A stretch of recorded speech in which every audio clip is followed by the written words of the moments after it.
आज हम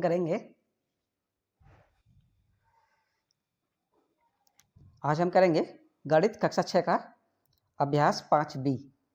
तो इसमें पहला सवाल है, निम्नलिखित को बीजगणितीय रूप में लिखिए। तो पहला है 6 और x का योगफल। जहाँ भी योगफल आएगा वहाँ पर जोड़ेंगे। नंबर 2 है x में से 7 घटाने पर शेष। तीसरा है x का 5 गुना। चौथा है x का 1/3। अब इनको करते हैं पहले।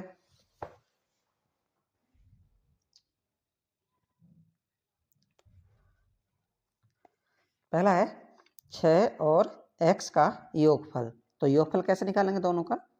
लिखेंगे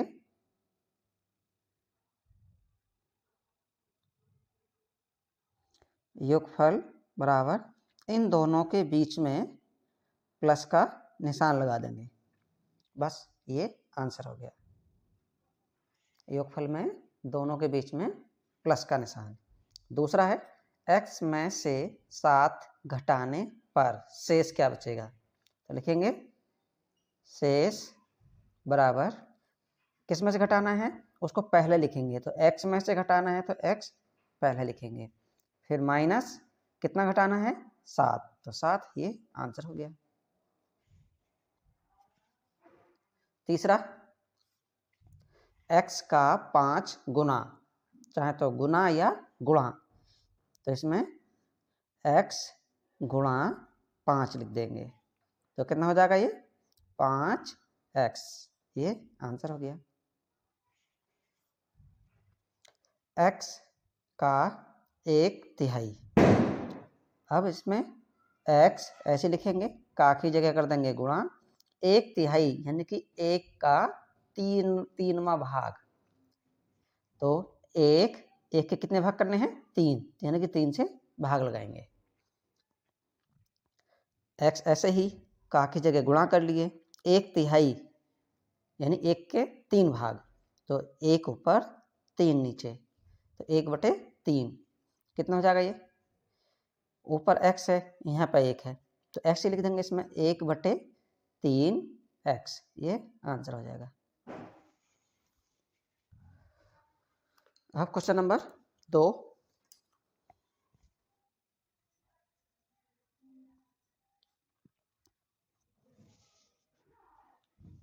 दो क्या है?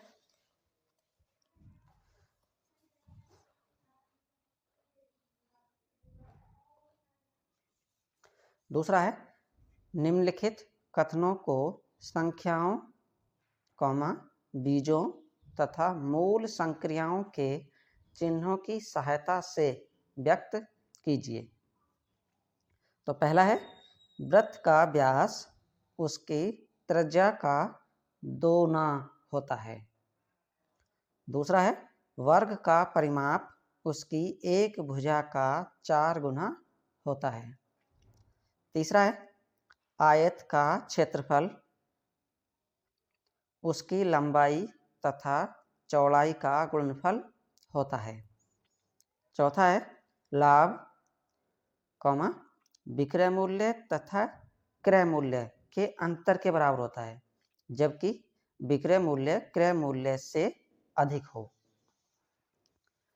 तो पहला है वृत्त का व्यास उसकी त्रिज्या का 2 गुना होता है।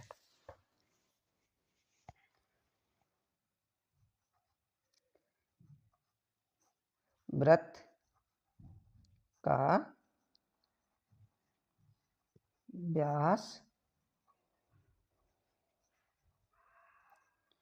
उसकी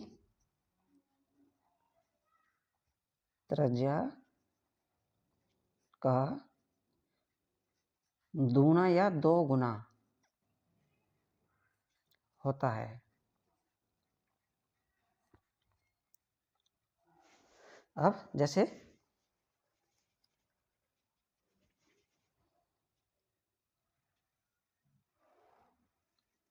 ये कोई वृत्त हो गया, ये इसका केंद्र है। अब यहाँ से और यहाँ तक की दूरी क्या कहलाएगी? आर, यानी कि त्रिज्या। अब व्यास कौन सा होगा? व्यास यहाँ तक होगा, यहाँ से यहाँ तक, यानी कि इसे ए मान लें, यहाँ बी मान लें, तो ए से बी तक की दूरी व्यास कहलाएगी। ये ओ है बीच में, तो ओ से ए तक या ओ से आर तक, बी तक क्या कहलाएगी? त्रिज्या कहलाएगी। ये आर है, ओ से बी तक की दूरी त्रिज्या कहलाएगी और ए से बी तक की दूरी व्यास कहलाएगी। तो यहाँ पर व्यास बराबर क्या लिख लेंगे?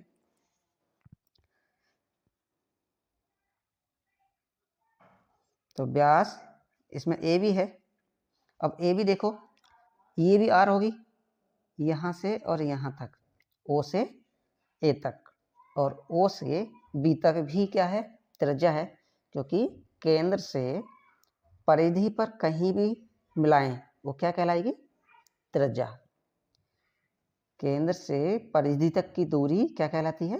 त्रिज्या, चाहे कहीं भी मिलाएं। और त्रिज्या क्या माने हैं? ओ ए बराबर ओ बी बराबर आर, यानी चाहे तो ओ से ए तक लेके चलें, चाहे ओ से बी तक लेके चलें। अब व्यास बराबर कितना हो जाएगा? व्यास बराबर, देखो व्यास यहाँ से ए से बी तक है, तो ये दो त्रिज्याओं के बराबर है नहीं। एक त्रिज्या यहाँ से यहाँ तक, एक त्रिज्या यहाँ से यहाँ तक, तो 2 गुणा त्रिज्या। तो व्यास क्या मान लें? ए बी बराबर 2 गुणा आर। ये आंसर हो गया। दूसरा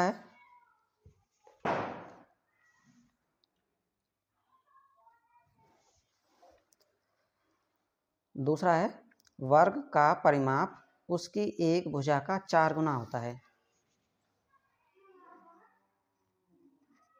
वर्ग का परिमाप उसकी एक भुजा का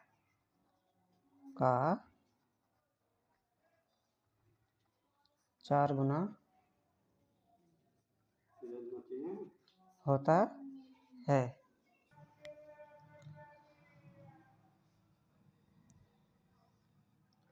अब यहाँ पर पहले वर्ग देखेंगे कैसा होता है। तो वर्ग कौन सा होता है? 4 भुजाओं की ऐसी बंधाकृति जिसकी चारों भुजाएं बराबर हों, क्या कहलाएगा? वर्ग।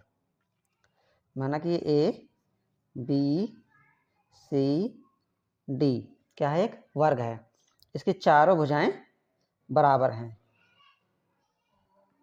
चारों भुजाएं बराबर हैं, और प्रत्येक कोण भी 90 अंश का होगा, तभी उसको क्या कहेंगे?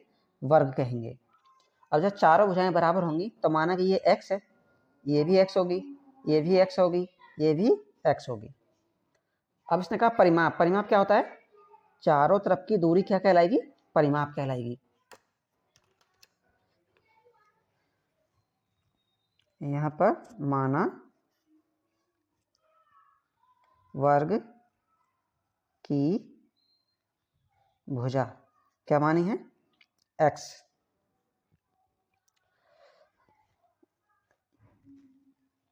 अब इसमें परिमाप कैसे निकालेंगे? वर्ग का परिमाप बराबर 4 गुणा भुजा, ये सूत्र होता है। तो 4 गुणा भुजा क्या मानी है? x, तो कितना हो जाएगा? 4x। ये आंसर हो जाएगा। इकाई, अगर मापक लें इसमें मात्रक, तो यहाँ पे लिख देंगे इकाई। वो किसी में भी हो सकता है, मीटर में, सेंटीमीटर में।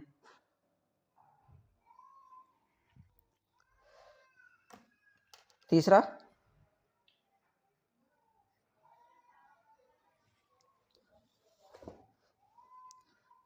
इसमें आयत का क्षेत्रफल उसकी लंबाई तथा चौड़ाई का गुणनफल होता है।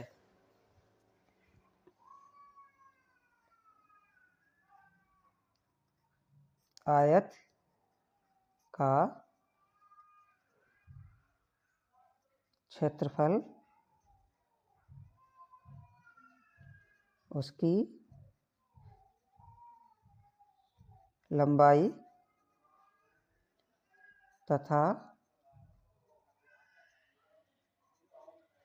चौड़ाई का गुणनफल होता है। अब इसमें आयत किसे कहेंगे?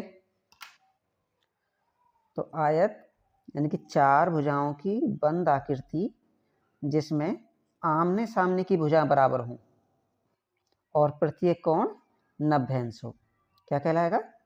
आयत। माना कि ये ए, बी, सी और डी आयत है। इसमें आमने सामने भुजाएं क्या है?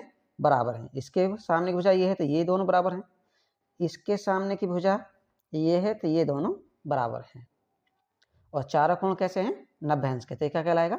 आयत। तो माना कि इसकी लंबाई मान लेते हैं x और चौड़ाई मान लेते हैं y। तो ये x है तो ये भी x होगी, और इधर y है तो ये भी y होगी। आप निकालेंगे इसका क्षेत्रफल।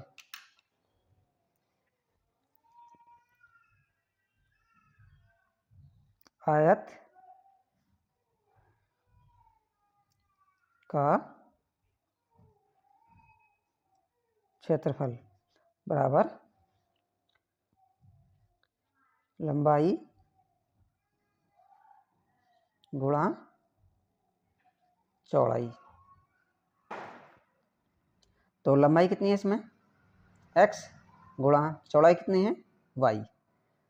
तो इसमें भी x y। अब यहाँ पर कह सकते हैं वर्ग इकाई, वर्ग इकाई। ये आंसर हो जाएगा।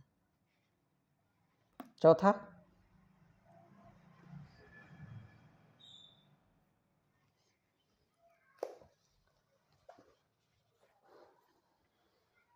चौथा इसमें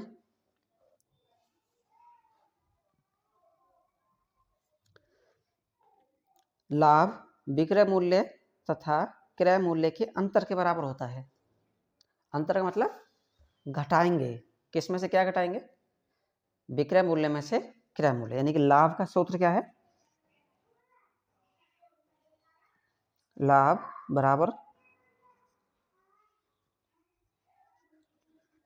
विक्रय मूल्य माइनस क्रय मूल्य। बस यही आंसर हो जाएगा इसमें।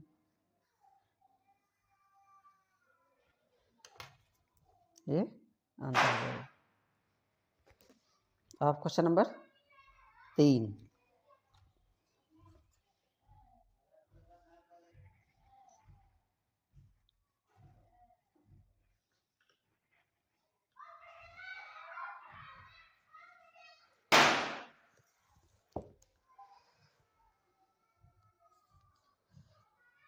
तीसरे का पहला है, एक टोकरी में 50 आम तथा एक दूसरी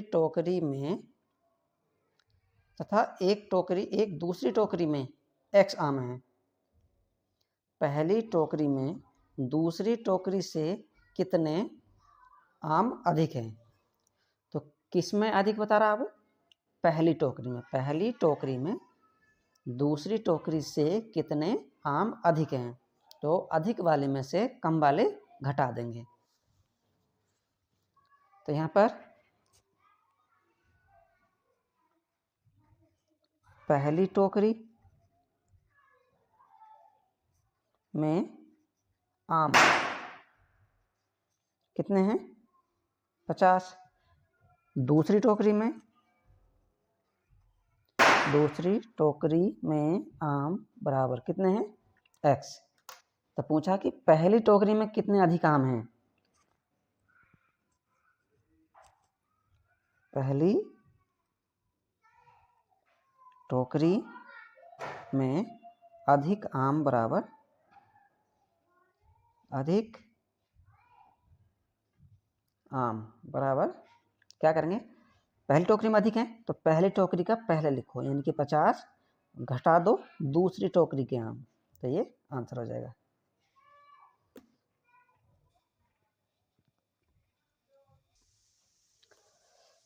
अब तीसरे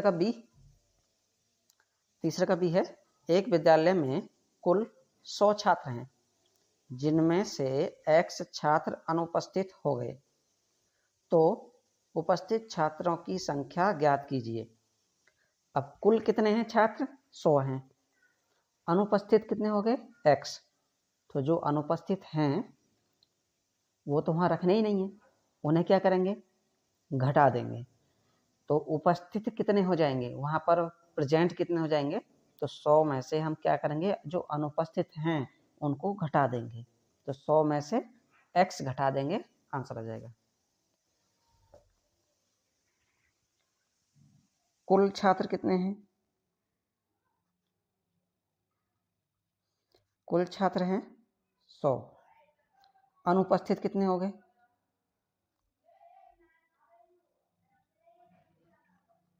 अनुपस्थित छात्र कितने हो गए, x, तो उपस्थित कितने हो जाएंगे,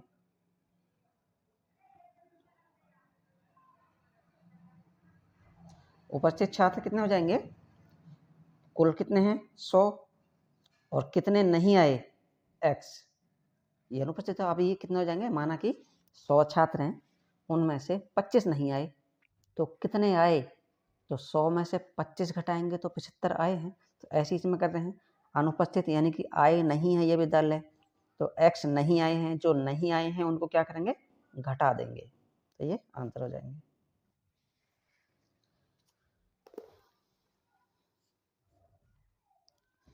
अब क्वेश्चन नंबर 4,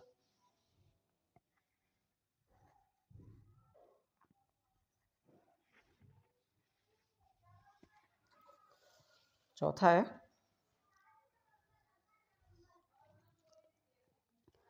संलग्न चित्र में आयत की आसन्न भुजाएं, आसन्न का मतलब होता है जो भुजाएं आपस में जुड़ी रहती हैं, x मीटर तथा y मीटर हैं, आयत का परिमाप लिखिए।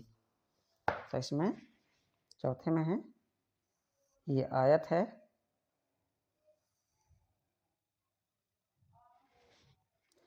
ये भुजा इसकी x मीटर है और ये भुजा y मीटर।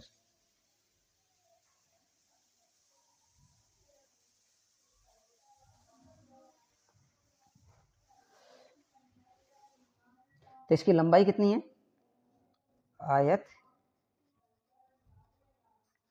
की लंबाई कितनी है, x मीटर।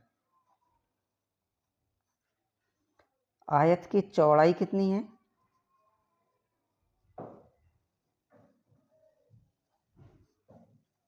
y metre. अब बताना क्या, बताना है परिमाप, तो आयत का परिमाप कितना हो जाएगा, उसके लिए सूत्र होता है, या इन सबको जोड़ देंगे, ये x है तो ये भी x होगी, ये y है तो ये भी y होगी, या सूत्र होता है इसका, 2 बाहर रखेंगे ब्रैकेट में लंबाई प्लस चौड़ाई,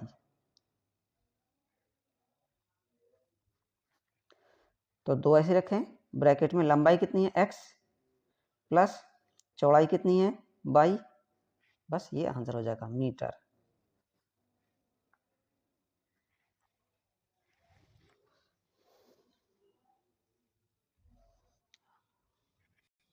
क्वेश्चन नंबर 5, पांचवा है, एक गुब्बारे का मूल्य x पैसे है, ऐसे 12 गुब्बारों का मूल्य कितना होगा। अब ऐसे ही अगर एक गुब्बारे का मूल्य वो 2 रुपये बताता तो 2 गुब्बारों का मूल्य कितना हो जाता है? तो क्या करते, 2 और 2 4, यानी 2 से 2 की गुणा करते।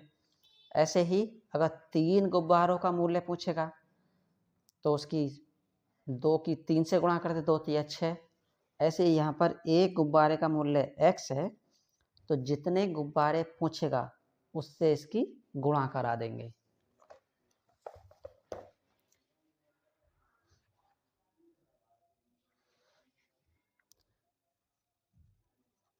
एक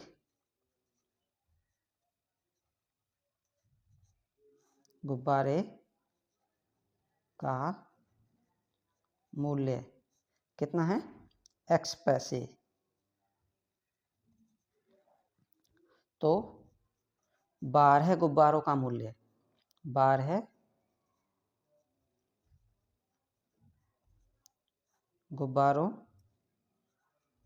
का मूल्य कितना हो जाएगा? तो 12 गुणा x, तो 12 गुणा x, गुणा करेंगे तो 12x, इसके साथ ऐसे ही लग जाएगा x पैसे। ये आंसर हो जाएगा। क्वेश्चन नंबर 6,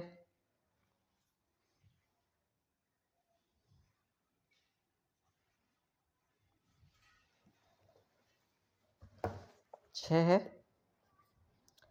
कक्षा में x विद्यार्थी हैं जिनमें 1/4 बालिकाएं हैं। कक्षा में कितनी बालिकाएं हैं?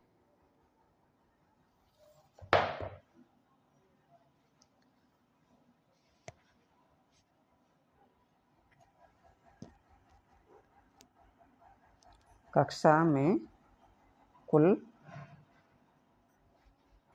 विद्यार्थी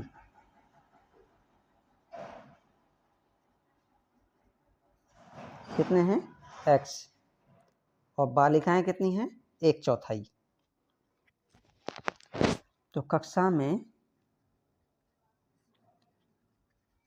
बालिकाएं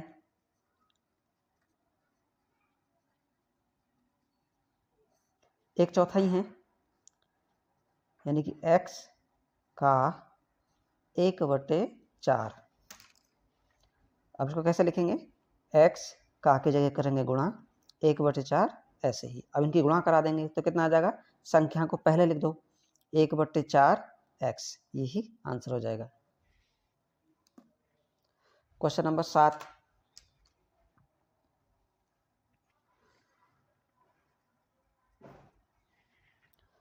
है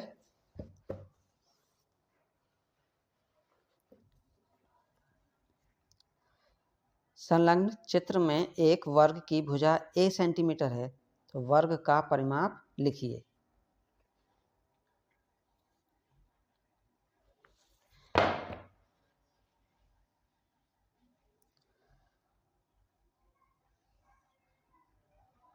ये एक वर्ग है, इसकी भुजा है a सेंटीमीटर, तो वर्ग का क्या बताना है? परिमाप। वर्ग की भुजा कितनी दी है? a सेंटीमीटर, तो वर्ग का परिमाप कितना हो जाएगा? अभी पीछे लिखा था सूत्र, वर्ग का परिमाप बराबर 4 गुणा भुजा, ये सूत्र होता है। तो यहाँ पर 4 ऐसे ही, भुजा कितनी दी है? a सेंटीमीटर, यहाँ पर लिख देंगे a सेंटीमीटर। अब यहाँ पर कितना आ जाएगा? 4a सेंटीमीटर, यही आंसर हो जाएगा। ये एक्सरसाइज कंप्लीट हो गई है।